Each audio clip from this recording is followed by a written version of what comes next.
प्रत्येक व्यक्ति श्वास लेता है फिर सांस छोड़ता है। जैसे ही सांस छोड़ देता है तभी भगवान उसको दोबारा फिर कहते हैं तूने दिया सांस वापस, अब हम तुम्हें वापस देते हैं। फिर श्वास लेता है, लेता है, देता है, लेता है, देता है, तो जिंदगी चल रही है अंदर। ऐसे हृदय भी अंदर से खून को ले रहा है, साफ करता है, वापस दे रहा है।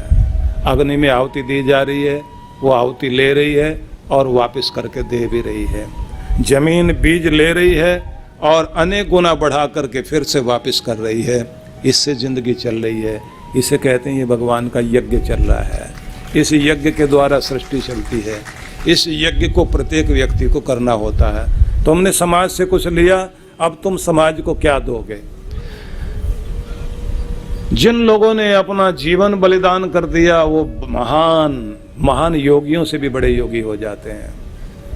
वीर गति को प्राप्त हो गया कोई, साधारण जीवन नहीं। तुमने दिया देश को जीवन, देश तुम्हें क्या देगा?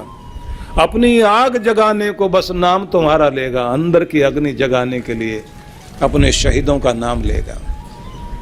जिनकी चढ़ती हुई जवानी खोज रही अपनी कुर्बानी, जलन एक जिनकी अभिलाषा, मरण एक जिनका त्योहार। जिनकी चढ़ती हुई जवानी खोज रही अपनी कुर्बानी, जलन एक जिनकी अभिलाषा, मरण एक जिनका त्योहार। नमन उन्हें मेरा शतबार, नमन उन्हें मेरा शतबार। वो शहीद लोग, तो उनको कहा गया है कि वो सूर्य मंडल का भेदन करते हैं। ये युद्धन्ते प्रदनेषु शूरासो ये तनुत्युजः। वेदों में लिखा है कि जो युद्ध की भूमि में अपने प्राणों का बलिदान किया करते हैं उनकी गति भी ब्रह्म गति जैसी ही वीर गति होती है। वे भी सूर्य मंडल का भेदन करते हुए मोक्ष के अधिकारी बना करते हैं, क्योंकि उन्होंने जीना सीख लिया, बलिदान करना सीख लिया, अपने आप को पूरा अर्पित कर देना। तो पुराने समय में कुछ इस तरह के यज्ञ होते थे जिनमें राष्ट्रमेध यज्ञ, गोमेध यज्ञ, अश्वमेध यज्ञ, ऐसे ही एक यज्ञ होता था सर्वमेध यज्ञ। सर्वमेध यज्ञ में क्या करना होता था? गौमेध में तो अपनी गौ में अपनी संपदा व्यक्ति दान कर रहा है। अश्वमेध में अपने उन सब लोगों को जो उसके सैनिक, उसकी शक्ति थी, उनको शुभ कार्यों में लगाना, अच्छी तरफ लगा देना। सर्वमेध में अपने पास जो कुछ कमाया सब उठा करके दान कर देना। कठोपनिषद में हम लोग ऐसे ही वाजश्रवा नाम के ऋषि का वर्णन पढ़ते हैं, जिसने अपनी जिंदगी में जो भी कुछ कमाया था आखिर में सब कुछ त्याग कर रहा था। त्यागी होकर तपस्या करने के लिए जा रहा था। तब उसके बालक ने उससे पूछा, पिताजी आप सब कुछ दे रहे हो लेकिन उन बूढ़ी गौओं का भी दान करने लगे हो, जिन गौओं का दान करना उचित नहीं है, क्योंकि ये गौएं इतनी बूढ़ी हो गई, ठीक से खा नहीं सकती, चल भी नहीं सकती। इन गौओं के दान करने से दान लेने वाले व्यक्ति पर भार पड़ेगा। पिता ने कहा कि पुत्र, मैं अपने समस्त मोह का, आसक्ति का दान कर रहा हूं। मेरा जहां जहां भी मोह बसा हुआ था, हर वो चीज जो कुछ मेरी थी उसका परित्याग कर रहा हूं, क्योंकि मृत्यु काल हर उस चीज को छुड़ाता है जो तुम्हारे पास दी गई। लेकिन व्यक्ति का मोह जिन चीज़ों में होता है वो चीज़ें व्यक्ति को मृत्यु के समय रुलाती हैं। आदमी रोता उन्हीं के लिए है जिनमें उसके प्राण बसे हुए होते हैं। मुझे इन गौओं से प्यार बहुत था, मैं इनका दान कर रहा हूँ। बच्चे ने कह दिया कि अगर ऐसी मोह की बात है तो मोह तो आपका मेरे अंदर भी है, तो मुझे भी किसी को दान करोगे क्या? पिता ने उससे कहा कि बेटा ऐसी बातें नहीं करते। 3-4 बार बच्चे ने पूछ लिया। पिता को गुस्सा आ गया, गुस्से में आके कह दिया, हाँ तो मैं तुम्हारा भी दान करूँगा, मृत्यु को दान करूँगा, यम को दूंगा तुम्हें। बच्चा वहाँ से उठ गया। उसको लगा कि अपने पिता को नाराज़ नहीं करना चाहिए, पर मुंह से अगर निकला है तपस्या में बैठे हुए पिता के मुख से, तो फिर मुझे यम के द्वार जाना चाहिए। वो यमराज के द्वार पर जाकर बैठ गया। और उपनिषद यहीं से शुरू होता है, कठोपनिषद। जब वो दरवाजे पर जाकर बैठ गया, कहते हैं यमराज अपने घर पर नहीं मिला। 3 दिन तक वेट किया उसने। 3 दिन के बाद यमराज आया और उसने कहा, किसी के दरवाजे पर कोई ऐसा बच्चा या ऐसा अतिथि ज्ञानी हो, ध्यानी हो, तपस्वी हो, पवित्र हो और वो भूखा बैठा रहे तो उस गृहस्थ को बहुत ज़्यादा पाप लगता है। अपने घर पर आए हुए व्यक्ति को अन्न से, जल से सत्कार करना चाहिए। तो हमने तुम्हारा सत्कार नहीं किया, हमको पाप लगेगा। अब हम तुम्हें प्रसन्न करना चाहते हैं, तुम अपने कुछ भी 3 वरदान मांग सकते हो, 3 चीज़ों मांगो, हम तुम्हें देंगे। और कहते हैं उसके बाद 3 वरदान उसने मांगे। पहला तो यही, मेरे पिता मुझ पर सदा प्रसन्न रहें, क्योंकि मेरे पिता मुझ पर प्रसन्न रहेंगे मैं इस धरती पर रहते हुए धन्य कहलाऊंगा। और अगर किसी के पिता ही उससे रूठे हुए हैं, प्रसन्न नहीं है, तो इसका मतलब संतान नहीं है। मैं अपने पिता को प्रसन्न देखना चाहता हूँ, आप मुझे आशीर्वाद दो। यमराज ने कहा तुम्हारे पिता प्रसन्न हो जाएंगे। इस बच्चे ने फिर कहा कि दूसरी चीज़ और पूछना चाहता हूँ, ऐसी कोई अग्नि है इस दुनिया में जिससे स्वर्ग की प्राप्ति होती है, उसके विषय में बताओ। तब उन्होंने एक यज्ञ के विषय में जानकारी दी। तीसरा सवाल ये किया कि ये जानना चाहता हूँ यमराज, तुम हर एक किसी के प्राण छीन लेते हो, पर मरने के बाद होता क्या है वो हमको बताओ। किसको मौत मारती है और कौन नहीं मरता है, कौन वो है जो काल पर भी राज किया करता है, हम उसकी जानकारी लेना चाहते हैं। यहाँ से उपनिषद शुरू होता है, कठोपनिषद। किसी अलग समय में उसके बारे में बताएंगे आपको, लेकिन आपको बताना चाहता हूँ कि जब ये 3 दिन तक वहाँ दरवाजे पर बैठा रहा और यमराज को भी मजबूर कर दिया वरदान देने के लिए, जो सब कुछ छीनता है उसको भी वरदान देने के लिए मजबूर कर दिया। कहते तपस्वी आदमी के अंदर ये गुण होता है, मौत सबका सब कुछ छीनती है, लेकिन मौत से भी वरदान पाले वो तपस्वी आदमी होता है, वो भक्त आदमी होता है। और कमाल की बात है, तपस्वी किसी से डरता नहीं। नचिकेता डरा हुआ नहीं है, निर्भयता में जीता है। डरा हुआ व्यक्ति सब कुछ खो देता है, लेकिन निडर व्यक्ति सब कुछ पाता है। और जो प्राण हथेली पर रखकर चलता है, कहते हैं मौत उसे कहीं नहीं मिलती, उसके घर पर जाके बैठ गया मौत के, और मौत घर पर नहीं है। मतलब ये है निडर आदमी जाकर जहाँ खड़ा हुआ है उसको कोई छेड़ने वाला नहीं है, और डरपोक के लिए हर जगह मौत है, हर जगह उसे डराने वाले बैठे हुए हैं। बड़ी अद्भुत कथा है उपनिषद की उसके बारे में, क्योंकि बहुत पहले मैंने 20 साल पहले उपनिषद पर, कठोपनिषदों और भी उपनिषदों पर कथा की थी। कठ उपनिषद पर 10 दिन तक प्रवचन किए थे। तब मैंने पूरा सुनाया था किस तरह से यमराज ने संदेश दिया और इस बालक ने उसको, नचिकेता ने सुना, और फिर एक उपनिषद बन गया। वो उपनिषद आज भी हमारे देश में लोगों के कल्याण के लिए है। जब यम ये कहते हैं उठ जाओ, जाग जाओ, जो प्राप्त करने के लिए दुनिया में आए हो उसे प्राप्त करो, क्योंकि जीवन साधारण नहीं है, ये तो छुरे की धार की तरह। उत्तिष्ठ जागृत प्राप्य वरान निबोधत, उठो जागो, प्राप्त करने के लिए आए हो। क्षुरस्य धारा निशिता दुरत्या, जीवन छुरे की धार की तरह है, तीखा छुरा धार वाला। सीधा होकर चल रहे हो पार कर जाओगे, नहीं तो खट के नीचे गिर जाओगे। वो सीधा होके चलना क्या है, बड़ा सुंदर समझाया वहाँ ही समझाया गया। नायम आत्मा प्रवचनेन लभ्यो न मेधया न बहुना श्रुतेन। बहुत प्रवचनों से ये नहीं मिलेगा जो तुम पाने के लिए चले हो, ये परमात्मा न बुद्धि से मिलेगा। बस तुम्हें वो बन जाना है कि परमात्मा तुम्हारा खुद वर्ण करे, तुम्हारा सिलेक्शन कर ले। उस दिन वो अपने आपे को तुम्हें देगा जरूर।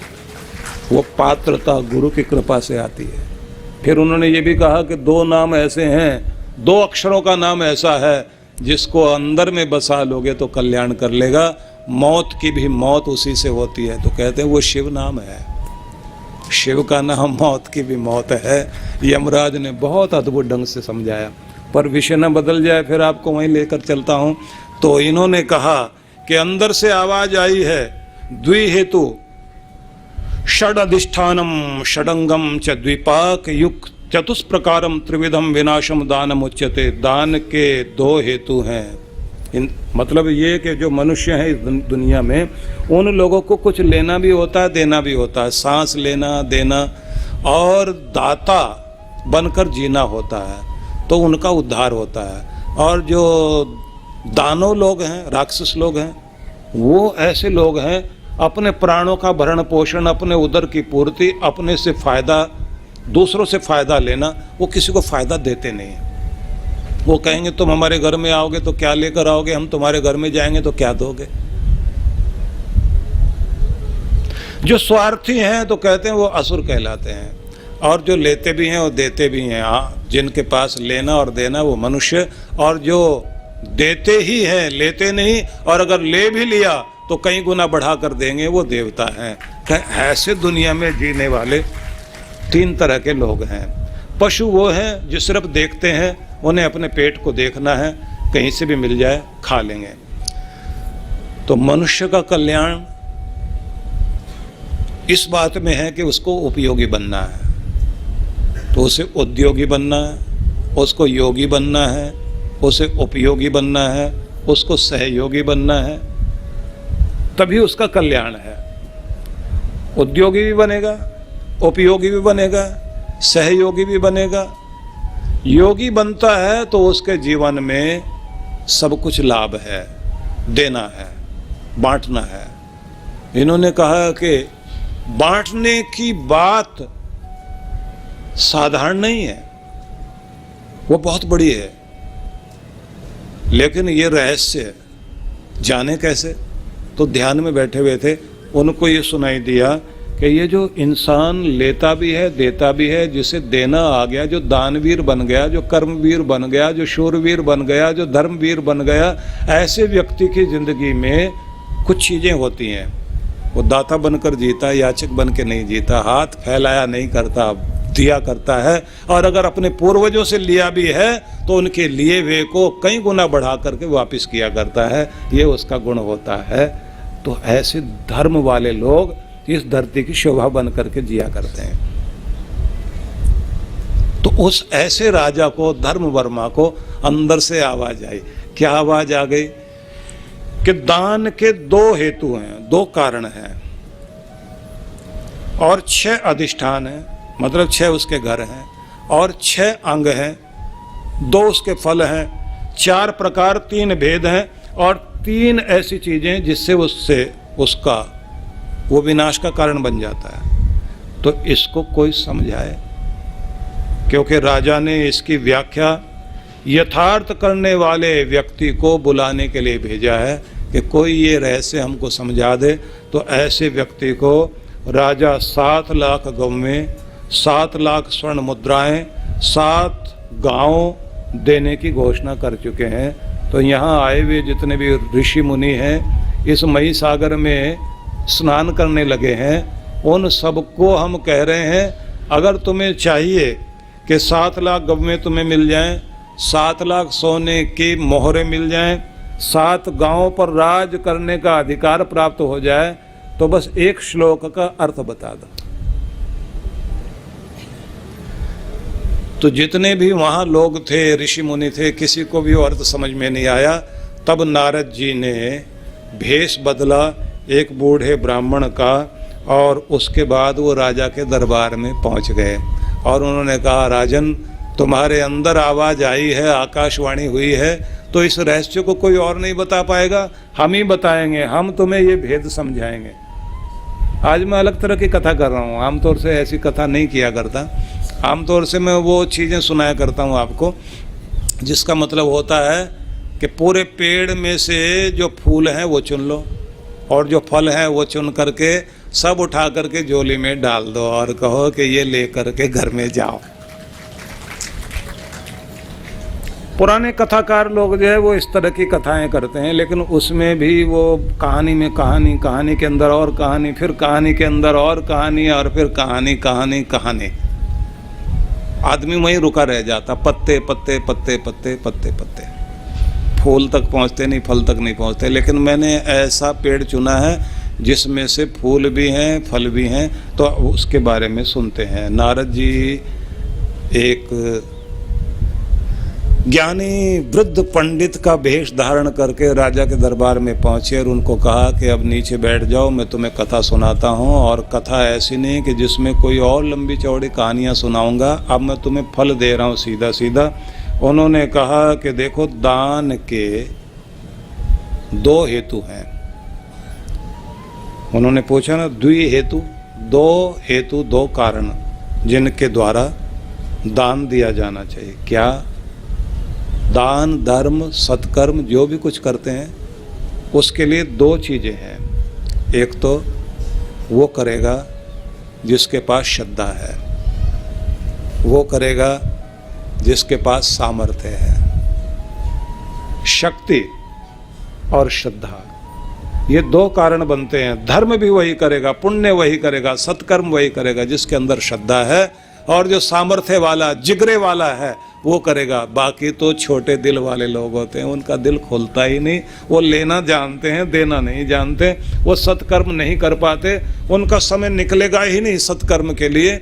वो बहाना बनाते रहेंगे, आज तो टाइम नहीं है, आज तो ग्राहक आने वाला है, आज तो बड़ी डील पक्की होने वाली है, फिर कभी धर्म कर्म कर लेंगे।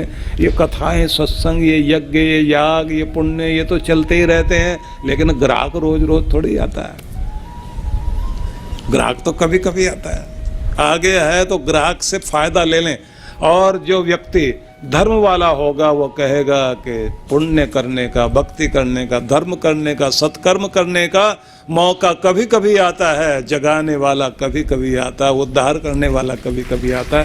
तो 10 काम छोड़ करके हम इस तरफ लगेंगे तो व्यक्ति सब चीज़ों को छोड़ देगा और कहेगा माया के पीछे नहीं भागना। जिसके पीछे माया भागती है और जिसके चरण रोज दबाती है, उस नारायण के पीछे जाना है, परमात्मा की तरफ जाना है। तो वो फिर श्रद्धा वाला बन जाता है। श्रद्धा वाला फिर जिंदगी से कुछ देना जानता है। कुछ भी नहीं है तो कहते हैं फूल, फल, पत्ता, जल, कुछ भी तो हो तुम्हारे हाथ में, वही उठाकर भगवान को अर्पित करने वाले बन जाओ तो भी तुम्हारा उद्धार हो। मतलब दाता बनने से ही तुम्हारा कल्याण होगा। जिसका दिया खा रहे हैं उसके लिए क्या अर्पित करते हो? कुछ तो देने वाले बनो। और श्रद्धा, ये दो कारण बनते हैं। धर्म भी वही करेगा, पुण्य वही करेगा, सत्कर्म वही करेगा जिसके अंदर श्रद्धा है, और जो सामर्थ्य वाला, जिगरे वाला है वो करेगा। बाकी तो छोटे दिल वाले लोग होते हैं, उनका दिल खुलता ही नहीं। वो लेना जानते हैं, देना नहीं जानते। वो सत्कर्म नहीं कर पाते, उनका समय निकलेगा ही नहीं सत्कर्म के लिए।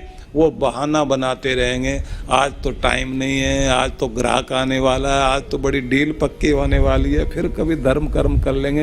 ये कथाएं, सत्संग, ये यज्ञ, ये याग, ये पुण्य, ये तो चलते ही रहते हैं, लेकिन ग्राहक रोज रोज थोड़ी आता है।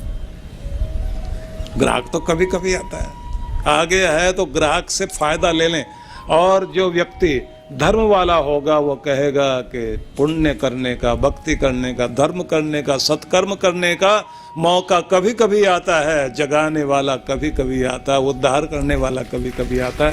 तो 10 काम छोड़ करके हम इस तरफ लगेंगे तो व्यक्ति सब चीज़ों को छोड़ देगा और कहेगा माया के पीछे नहीं भागना। जिसके पीछे माया भागती है और जिसके चरण रोज दबाती है, उस नारायण के पीछे जाना है, परमात्मा की तरफ जाना है। तो वो फिर श्रद्धा वाला बन जाता है। श्रद्धा वाला फिर जिंदगी से कुछ देना जानता है। कुछ भी नहीं है तो कहते हैं फूल, फल, पत्ता, जल, कुछ भी तो हो तुम्हारे हाथ में, वही उठाकर भगवान को अर्पित करने वाले बन जाओ तो भी तुम्हारा उद्धार हो। मतलब दाता बनने से ही तुम्हारा कल्याण होगा। जिसका दिया खा रहे हैं उसके लिए क्या अर्पित करते हो? कुछ तो देने वाले बनो। तो कहे गए हैं कि सामर्थ्य पैदा करो और मांगो भगवान से। जब तक दुनिया में हूँ दानवीर बनकर जीऊँगा, कर्मवीर बनकर जीऊँगा। एक तो कर्म से जी नहीं चुराऊँगा और देने में कभी पीछे नहीं हटूँगा। देते रहेंगे, भगवान हमें देने के लायक बनाए रखेंगे। भावना रखें, थोड़े में से थोड़ा भी देना है लेकिन देना जरूर है, ये भावना।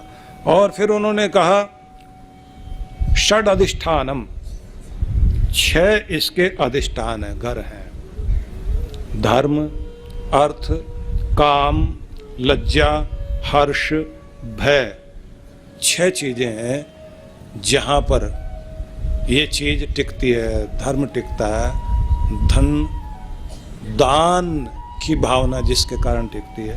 कहते हैं धर्म वाला व्यक्ति होगा तो सत्कर्म करेगा, दान पुण्य करेगा। धर्म अगर जीवन में है तो कुछ न कुछ करता रहेगा, अच्छे काम करता रहेगा। और अगर धर्म जीवन में नहीं है तो फिर ये सब चीज़ें उसको अच्छी नहीं लगेंगी। तुलसी पिछले पाप से, हरि चर्चा न सुहाए, जैसे ज्वर के वेग से भूख विदा हो जाए। बुखार आया तो भूख गई। और जब व्यक्ति के जीवन में धर्म आता है तब अपने आप वो भूख लगती है कि सत्कर्म करने का मौका मिल जाए, जिंदगी से कुछ देने का मौका मिल जाए। इस धरती में वही लोग पूजनीय बने हुए हैं जो उपयोगी हैं। तो निवेदन ये, आखिरी तक भी उपयोगी बनना। घर के लिए आप उपयोगी बनो। एक बूढ़ी माँ भी उस घर के लिए इतना कुछ करने वाली बने कि उसके कारण वो घर प्रकाशवान रहे। हाथ पांव चलाते रहो, कुछ न कुछ बनाते रहो। घर को तोड़ने वाले नहीं बनना, जोड़ने वाले बनना। अगर आप बुजुर्ग भी हैं तो अपनी किसी भी बात से अपने घर को टूटने मत दो। अपनी बहू को, अपने बेटे को, अपने पोते को, अपनी पोत्री को, सबको ऐसा कुछ सिखाते, समझाते, करते रहो और खुद भी भार नहीं बनो। तुम्हारे कारण तुम्हारे घर की शोभा बननी चाहिए, घर को खराब नहीं होने देना चाहिए। जो लोग जिंदगी से कुछ न कुछ देते रहते हैं और करते रहते हैं, कर्मशील बने रहते हैं, कहते हैं वो उपयोगी लोग हैं। ऐसे उपयोगी लोग सहयोगी होते हैं। ऐसे उपयोगी लोग उद्यमी होते हैं। कुछ न कुछ कार्य करते रहेंगे, खाली नहीं बैठेंगे। तो आपको आखिरी तक काम करना है और उपयोगी बनना है। खाली नहीं बैठना, उपयोगी और सहयोगी। लेकिन ये तब होगा जब जिंदगी योगी बनेगी। योग से जुड़े रहोगे। योग से जुड़ा हुआ व्यक्ति मतलब परमात्मा से जुड़ा हुआ व्यक्ति, धर्म से जुड़ा हुआ, गुरु से जुड़ा हुआ, ज्ञान से जुड़ा हुआ जो व्यक्ति है, उसे पता है आलस्य नहीं करना, अनुशासन में रहना, प्रसन्नता में रहना, धन्यवाद करते हुए जीना है और बर्दाश्त को भी बढ़ा के रहना है। बहुत सारे लोगों की मूर्खताओं को माफ करना होता है। घर के अंदर कुछ लोग ऐसे होते हैं, ऐसी मूर्खता वाला व्यवहार करेंगे जिससे दिल को चोट लगती है और मन करता छोड़ो, यहां से निकल पड़ते हैं। लेकिन उन्हें माफ करो, सबको संभाले रखो। आप हैं तो वो रस्सी बन जाओ कि जो सारे घर को बांधे हुए है, वो धागा बन जाओ जो पूरी माला का को संभाल कर, मनकों को संभाल कर सजाए हुए है। धर्म वाला व्यक्ति, कहते हैं कि दो जिससे धर्म बढ़े, दो इसलिए कि पैसा बढ़े, दो इसलिए कि कामनाएं पूरी हो, दो इसलिए कि शर्म आए कि मैंने लिया तो है इस धरती से, दिया कुछ भी नहीं। वॉरेन बफेट दुनिया के बहुत बड़े समृद्ध व्यक्ति, 1,00,000 करोड़ की संपदा में से 80,000 करोड़ दान कर दिया। 20,000 करोड़ अपने पास रखा, अपने बेटे को नहीं दिया कुछ भी। कह दिया कि तुम्हें बाप से भी ज्यादा बड़ा बनना। पैसा लेकर के अगर बैठे रह गए कुछ नहीं बनोगे। बेटे को अगर धन कमाने की विद्या सिखा दोगे तो सदा के लिए अमीर, और अगर धन देकर अमीर बनाना चाहते हो तो जिनकी लॉटरी लग जाती है ज्यादा देर तक अमीर रहते नहीं है, थोड़े दिन तक वो पैसा रहता है, उसके बाद में फिर पता नहीं कहाँ चला जाता है। और जिसको कमाना आ गया उसको तो कोई देना दे, बैंक से लोन लेकर के काम करेगा और आगे से आगे बढ़ जाएगा, क्योंकि उसको कमाना आ गया। कमाना सीखना होता है। तो वॉरेन बफेट ये कहता है कि अगर तुम किसी पेड़ के नीचे बैठे हुए और आराम कर रहे हो और वहाँ पार्क का आनंद ले रहे हो, तो ये बताओ ये पार्क किसने बनाया और ये पेड़ किसने तुम्हारे लिए लगाया? कोई तो लगा के गया। उसने तो कभी नहीं सोचा था कि इस पेड़ के नीचे मुझे ही बैठना और किसी को फायदा ना मिले, कि जैसे वो तुम्हारे लिए लगा के चला गया, अब तुम्हारा फर्ज है तुम भी किसी के लिए कोई तो पेड़ लगा करके जाओ, कुछ तो हरियाली करके जाओ, कुछ तो खुशहाली दे करके जाओ। अगर तुम दुनिया में कुछ ऐसा ही करके जाते हो तो फिर तुम्हें जीना आ गया, नहीं तो मुर्दा हो, दुनिया में आए हो, ले करके जा रहे हो, दे के नहीं जा रहे हो। ये जीना आना चाहिए। तो पेड़ नहीं लगा सकते, कुछ तो ऐसा करो ना। कोई भी ऐसी अच्छी चीज जीवन से जरूर करिए कि आपने लिया है तो आगे देना चाहिए। तो कहते हैं अगर आप अपना कमाते हो तो धर्म करोगे, वो कमाई बढ़ेगी। एक बड़ी कमाल की बात लिखी है। मैंने दुनिया के बड़े बड़े धनपतियों के बारे में पढ़ा, उन्होंने और पश्चिम के बड़े अच्छे लेखक लोग, उन्होंने एक बड़ी कमाल की बात लिखी जो भारत में कही जाती थी, वो मैंने बाहर भी पढ़ी। उन्होंने लिखा कि अगर तुम चाहते हो तुम्हारा धन बढ़े और तुम्हारी खुशहाली बढ़े तो एक काम करना, देने की आदत डालना। लेकिन कैसे? सही जगह सही कार्य के लिए जब दोगे तो चेहरा बिगाड़ के ना देना। इतने खुश हो जाओ पहले तो अंदर ही अंदर, परमात्मा तूने मुझे इस लायक बनाया, मेरे पास है, मेरे पास समृद्धि है, मेरे पास वो कला है जिस कला के कारण मेरे पास धन आता है, मेरे अंदर वो चुंबक है जिसके कारण धन मेरे तरफ खिंच के आता है, मेरे अंदर तेरी कृपा की शक्ति है जिससे चारों तरफ से लक्ष्मी मेरी तरफ आती है, खुशहाली आती है। उस खुशहाली में से, उस लक्ष्मी से, उस धन में से कुछ भाग मैं दूसरों को खुशियां देने के लिए अर्पित कर रहा हूं, अच्छे काम में दे रहा हूं। और गदगद होकर के दो। कहते हैं कि वो बीज बोओगे अनेक गुना बढ़ करके तुम्हारे घर में समृद्धि बन करके आएगा और तुम्हें आगे लेकर के जाएगा। और देने के बाद बहुत आनंदित रहना, कई दिनों तक आनंदित रहना। और ये नहीं कि फिर मौका मिलेगा फिर दूंगा जरूर, क्योंकि मेरे पास है, मेरे पास चारों तरफ से खुशहाली आती है, मैं खुश हूँ, परमात्मा की दया है मुझ पर। थोड़ा है तो थोड़े में से थोड़ा दे करके भी थोड़े को ज़्यादा बढ़ाऊंगा, ऐसे मन में भाव रखो तो कहते हैं समृद्धि आएगी, बढ़ेगी। और है ही नहीं, दूं कैसे? और दे दिया तो यही घट जाएगा, और दिया तो पता नहीं यहाँ देना चाहिए नहीं देना चाहिए, यहाँ कोई ताली बजाएगा नहीं बजाएगा, मेरा नाम होगा नहीं होगा। और अगर दिखाना तो बिरादरी को दिखा के देना है, लोगों के ऐसे बीच में देना है जहाँ सब लोग कहें हाँ ये भी कुछ है। कहते हैं कि वो फिर आपको लाभ नहीं देता, उससे फिर आप बढ़ते नहीं। कहते हैं इससे अगर बोना सीख जाए आदमी तो ये आपका दिया हुआ आपके लिए 1000 गुना बढ़ करके आया करता है और आपको ऊंचा उठाया करता है। कहते हैं ये धर्म का रूप है। तो उनको कहा कि धर्म बढ़ाएगा धन को, कामनाओं की पूर्ति कराएगा, और लज्जा को के कारण भी देना चाहिए कि शर्म आनी चाहिए, इतना कुछ सबसे लिया है और इस समाज के लिए तुमने कुछ भी नहीं किया। कि लज्जा भी एक अधिष्ठान है। और कहते हैं हर्षित होकर देना, डर से भी देना, प्रियादेयम संविदादेयम ऐसा लिखा है। तो ये 6 अधिष्ठान माने गए जिससे तुम्हारे जीवन में धर्म बढ़ता है, दान बढ़ता है। तो आगे फिर उन्होंने कहा कि 6 इसके अंग हैं। घड़ी मैंने देख ली, 6 के बजाय हो गए 6.5, तो रुकना तो चाहिए ना।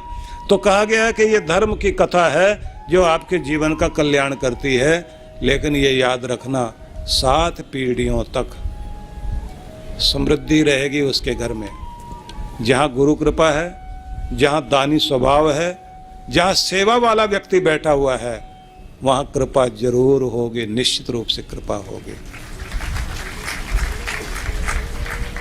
अब कमाल ये होना चाहिए जीवन में कि आप अपने समय को इतने सुंदर ढंग से प्रबंधन करो कि कितना समय का भाग स्वास्थ्य के लिए देना, कितना भक्ति के लिए देना, कितना घर परिवार के लिए देना, और कितना रोजी रोटी कमाने में देना। और पूरी व्यवस्था कर लीजिए, महीने में इतना समय खुद को विश्राम भी देना है। सारा दिन दुकान पर बैठ कर के अमीर नहीं हो जाओगे। वो लोग भी देखें जो 16 घंटे तक दुकान नहीं छोड़ रहे और फिर भी वहीं के वहीं हैं। वे लोग भी आपने देखे सारा दिन मेहनत करते रहते हैं, लेकिन उसके बाद भी बस हाथ मुंह तक जाएगा, बस आज का गुजारा चल गया, कल का पता नहीं होगा नहीं होगा। और वे भी हैं जो 2 घंटे काम करते हैं और हफ्ता 10 दिन कमाते हैं और 20 दिन तक लगातार उनके जीवन के अंदर समृद्धि आ रही, बढ़ते जा रहे हैं, खाली घूम रहे हैं। बुद्धिमत्ता चाहिए, ठीक प्रबंधन चाहिए, समृद्धि भी आएगी, खुशहाली भी आएगी और आनंद भी मना सकोगे। मेहनत तो चाहिए आपको सही दिशा में, ये सब सीखना आपको, क्योंकि आप अपनी जिंदगी की खुशी के बारे में सोच रहे हैं कि हमारे पास खुशी कैसे आए। तो वो सब रास्ता आपको बताना चाहता हूँ। आपसे चाहूँगा कि पूरी श्रद्धा से यहाँ उपस्थित होंगे और इसका आनंद लेंगे। बहुत बहुत आशीर्वाद, बहुत बहुत शुभकामनाएं। अब 2 मिनट के लिए हम भगवान का नाम स्मरण करेंगे।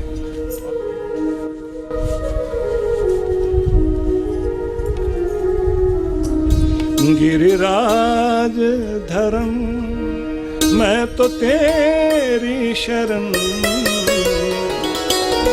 गिरिराज धरम मैं तो तेरी